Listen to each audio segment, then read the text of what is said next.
အားလုံးပဲမင်္ဂလာပါအခုဗီဒီယိုမှာကကြတော့ပင်နဲ့ခွေဒီနှစ်ခုကိုဘယ်လိုအခြေအနေတွေမှာသုံးလဲဆိုတာကိုဒီဗီဒီယိုမှာပြောပြပေးသွားမှာဖြစ်ပါတယ်ပထမအဆုံးအနေနဲ့ဒီပင်ကိုကြတော့ဒီအခြေအနေသုံးခုမှာပြောလို့ရတယ်ပေါ့နော်လူတဦးနဲ့တဦးပတ်သက်ဆက်နွယ်မှုကိုဖော်ပြတဲ့အခါမှာဒီပင်ကိုသုံးတယ်နောက်တစ်ခုကအလုပ်ကိုင်ကိုဖော်ပြတဲ့အခါမှာသုံးတယ်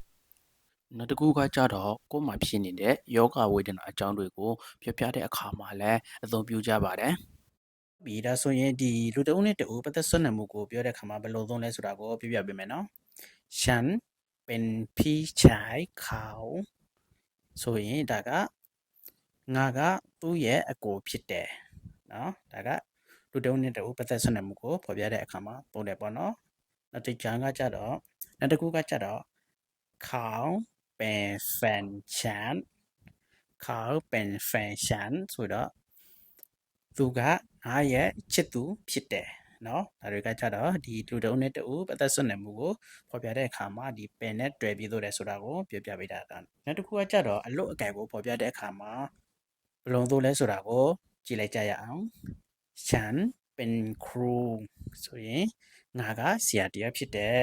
နောက်တစ်ခုเขาเป็นนักร้องသူကအဆိုတော်တရားဖြစ်တယ်နော်သူကအဆိုတော်ဖြစ်တယ်ဒါတွေကကြတော့ကိုယ့်ရဲ့အလုပ်ကိုင်ကိုပြောတဲ့နေရာမှာဒီပင်နဲ့တွဲပြီးသုံးတာကိုပြောပြထားတာဖြစ်ပါတယ်နောက်ဆိုတစ်ခုကကြတော့ကိုယ့်ရဲ့ယောဂအကြောင်းကိုပြောပြတဲ့အခါမှာပင်ဆိုတဲ့စကားလုံးနဲ့တွဲပြီးသုံးလို့ရပါတယ်ဥပမာฉันเป็นโรคเบาหวานငါမှာစီချိုဖြစ်နေတယ်နောက်တစ်ခုฉันเป็นโรคหัวใจ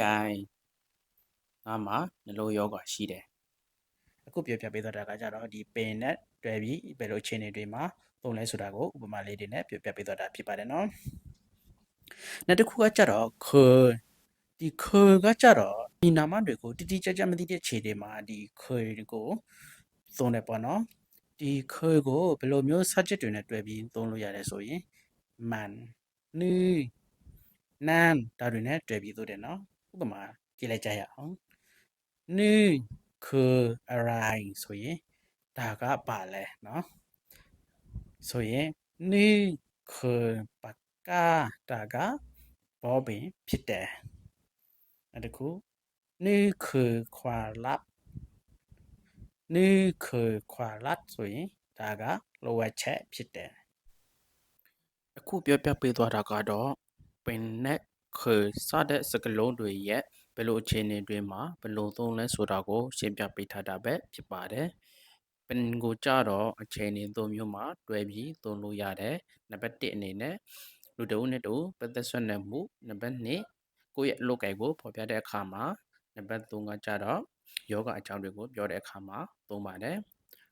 ကကြတော့မတိကျတဲ့အရာတွေကိုပြောပြတဲ့အခါမှာမေ့ချင်တဲ့အခါမှာသုံးပြလို့ရပါတယ်အခုဗီဒီယိုသင်ခန်းစာလေးကိုနားလည်မယ်လို့ယူကြည်ပါတယ်နောက်ဗီဒီယိုသင်ခန်းစာအသစ်လင်းတွေနဲ့အတူပြန်လာခဲ့ပါမယ်နော်